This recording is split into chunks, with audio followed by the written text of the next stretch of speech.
Hello, BookTube, and welcome back to the library tour of Doom. This is a tour through all the books in my collection, book by book, instead of shelf by shelf or bookcase by bookcase, as would be helpful. And the last few days we have looked at gay-themed books in a nod in the direction of Pride Month, which comes to an end today. And I thought I would continue that. I would finish out the month. I seem to be pleasing the gays even more than usual. Usually I please them merely by existing, as you can obviously tell. Wavy black hair, bee-sting lips, cute snug nose, smoldering come-hither eyes, an A-frame shoulders, dancer's waist, 8-pack abs. What's not to love? But in addition to that, they have enjoyed some of my picks, and today I want to pick something that is a book by virtue of the savvy of the marketing department at Scribner and Sons, and it is Brokeback Mountain, the little book, Brokeback Mountain. This is a tiny little book, $10, I believe. Yeah, a $10 paperback that came out 10, 15 years ago. That is just the New Yorker short story, Brokeback Mountain, by Annie Proulx. There's nothing else in here. This isn't a reprint of Close Range, the collection of stories where this short story, Brokeback Mountain, first appeared. It's just the story itself. In this pretty paperback with a movie cover and deckled edges and French flaps. Very, very nice product. In case you don't want the rest of the stories in Close Range. And I would argue, like I said, that the movie Brokeback Mountain did more for not only the visibility of gay issues in America, but also the acceptance of gay issues in America, the acceptance of the existence of the gay world on the part of the larger non-gay populace in America. You can have as many marches as you want. You can have as many outre events as you want. You can have as many extremely flamer supporting characters on sitcoms as you want. But this was a major movie in which two beloved male actors portray two normal, seemingly heterosexual men who become gripped in an irresistible passion for each other, physical, but also something more. Their love, it's not just lust. There are lust parts in the movie that are extremely well done, and the same thing in the story, but it's more than just that they feel for each other. It's a kind of overwhelming, almost involuntary electric connection that I believe most people, gay or straight, have felt. At some point in their life. I think that's why the movie was so popular. Because straight audiences who hadn't really thought about it before suddenly realized, oh, well, what if I felt that way and could be murdered for it? It did a lot. The movie adapted the short story by Annie Proulx with a script by Larry McMurtry. And the movie has, therefore, predictable Larry McMurtry moments in it that aren't in the short story.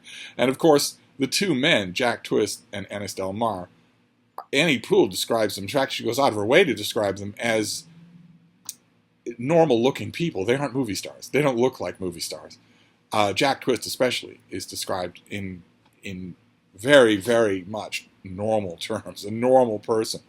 And it's the short story of two young men who meet just doing job work. They are willing to do any kind of work. They take an ad to herd sheep up on a mountain called Brokeback Mountain for a whole season, which involves one of them watching the sheep while the other one watches the camp. You're to protect the sheep from coyotes. You're to protect the sheep from wandering, getting lost, getting mixed with other herds that are also grazing illegally up on the mountain. The owner has a base camp sort of set up and sends these two up. They've never met each other before. And in the course of the time they spend up there, even though they both have long life experiences, even though they both have expectations about life that involve women and children, they fall into a physical relationship with each other. And their job up on Brokeback Mountain, which they describe in pretty awful terms, it sounds like per diem sheep herding is just the kind of smelly, tedious, never get a good night's sleep nightmare that you would think it would be. But in spite of that, the whole episode takes on a mythic quality for both men. And I want to read you, there's a passage where Annie Proulx first describes that. It is a passage immediately after the two men first experience physical lovemaking together, which is very artfully described, but there are no punches pulled either. And when that moment is over, we get this little passage here. Ennis woke in red dawn with his pants around his knees, a top-grade headache, and Jack butted against him. Without saying anything about it, both knew how it would go for the rest of the summer. Sheep be damned. As it did go. They never talked about the sex, let it happen, at first only in the tent at night, then in the full daylight with the hot sun striking down, and at evening in the fire glow, quick, rough laughing and snorting, no lack of noises, but saying not a goddamn word, except once Ennis said, "I'm not no queer." And Jack jumped in with "me neither," a one-shot thing, nobody's business but ours. There were only the two of them on the mountain, flying in the euphoric, bitter air, looking down on the Hawk's Back and the crawling lights of vehicles on the plain below, suspended above ordinary affairs and distant from tame ranch dogs barking in the dark hours.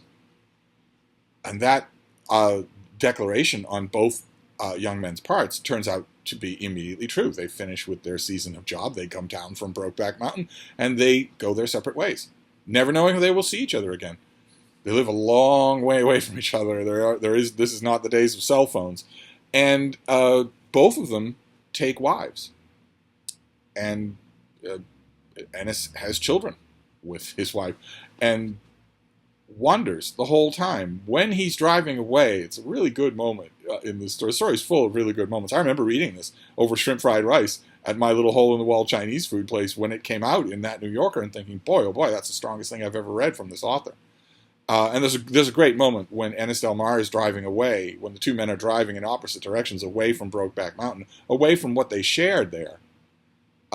Ennis Del Mar feels like he's going to throw up. He pulls his truck over and sort of leans over on the side of the road, but it's not physical. The thing that is making him feel such turmoil is not physical, it's emotional. And a little while later in the story, Ennis gets a note from Jack saying that he is coming through town where Ennis lives with his wife and his two little girls. And Ennis is excited, of course, and when they meet each other, they're suddenly all over each other. What was going to be just a convivial, fraternal hug of hello suddenly becomes not only a desperate clinging to each other, but also explicitly carnal, right there in public, in full view of Ennis's wife, who knows perfectly well what she's seeing. I might point out here, I sometimes think that Larry McMurtry can be, I love him, of course, but I sometimes think he can be a bit of a ham-handed author and a bit of a ham-handed scriptwriter. But I have to say, needless to say, I love the movie Brokeback Mountain. I think that it's two just towering performances from the late Heath Ledger and Jake Gyllenhaal. I think they give fantastic performances, and that moment is something that when I heard that it was going to be adapted into a movie, I assumed that moment would either be left out or would be botched by being heavy-handed. And instead, oh God, you feel it. You feel it very viscerally. And as I said, it will jog memories with most people, even young people, who will have felt that.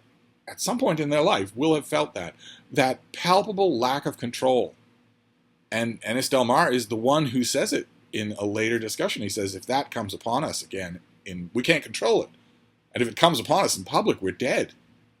He has a family memory of his father showing him the mutilated corpse of a man who had been part of what we presume was a couple of male ranchers living alone without any women, and who were just the victims of vigilante violence. Horrific vigilante violence.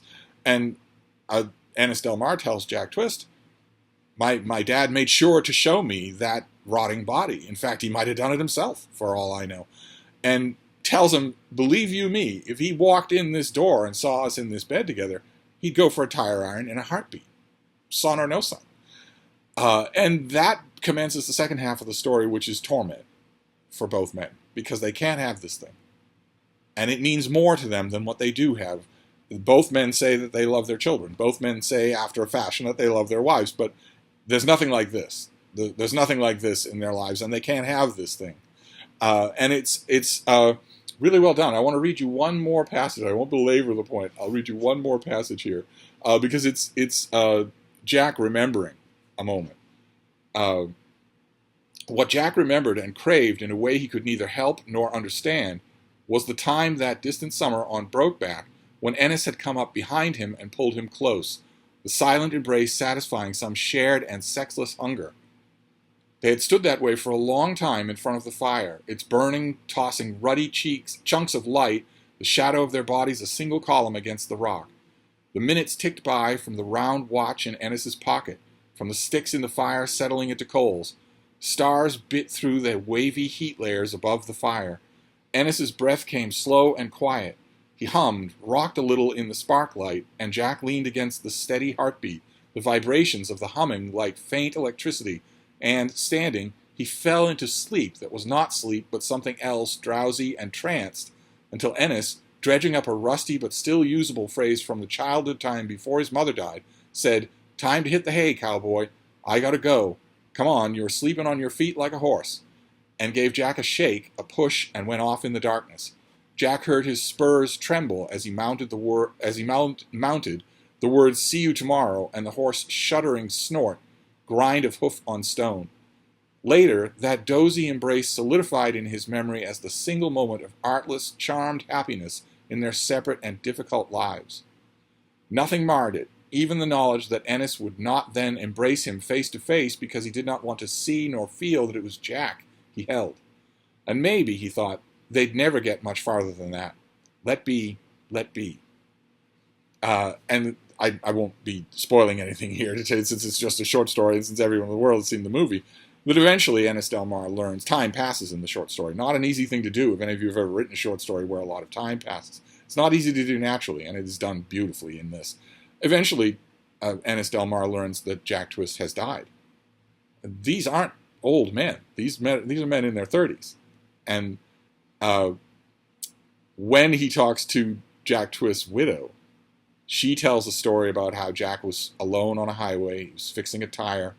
When the tire exploded, the pressure blew the rim into Jack's face, knocked him unconscious, and he drowned in his own blood before anybody could find him, before anybody even knew where he was. And right at that moment, when he's hearing the story, Ennis Del Mar says, "So they took tire irons to him. So this is just a lie." And the story resolves from there in the only way that it can. This is just a furtive memory. That's all. And beautifully done. Absolutely beautifully done. I would say the best thing I've ever read by this author, but she then went on to write a huge book called Barkskins that I know has a lot of detractors on BookTube. I think it has a few fans as well. I think it's brilliant. Just brilliant. Amazing. I think it captures a lot of the linguistic skill in here that I had not seen before. Maybe I am due to revisit works that Annie Proulx wrote before she wrote this. Like, for instance, I don't remember being at all impressed with The Shipping News, which is the book that catapulted her to fame before this. But maybe it's time to revisit that and see, because the kind of elision that you're seeing there, the kind of lyrical concision, the fact that you couldn't see from my reading, which is that how much of those passages was just a single line, all of that is put to Homeric use in Barkskins. That here it's much slimmer. But one way or another, that's going to be your library tour of doom for today. It is actually a book. It's a short story, but it is actually a book. I still remember vividly even the illustration that went with this short story in the New Yorker, a splotchy black horse. I had no idea what I was in for, and was surprised and moved, genuinely moved by what I read. And I kept that short story for a long time. I don't know if I still have it. If I do, it would be trimmed and folded in the journal volume for 1997 or 98, or whenever it occurred.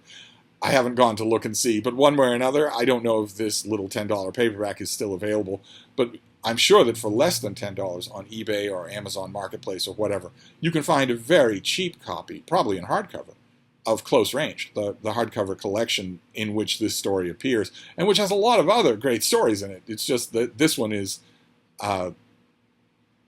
was an event. It became an event because of the movie. So there you go. That is your library tour of doom today. No idea what we'll encounter tomorrow. Tomorrow begins the month of July. We're getting through the end of a heat wave here in Boston. 95 degrees Fahrenheit here with rising humidity as as air is pushed and compressed and squished ahead of a cold front that really does look like it's going to make an appearance right on time. So I imagine that this time tomorrow it will be 10 degrees cooler. And this time on Friday, I believe it will probably be 30 degrees cooler, which will be fine by Frida. My little dog wilts in the heat and is really missing a nice long walk to really clear out the sinuses and see the world. I can't do that for her. I can't give her that walk when the pavement itself is boiling hot on her feet.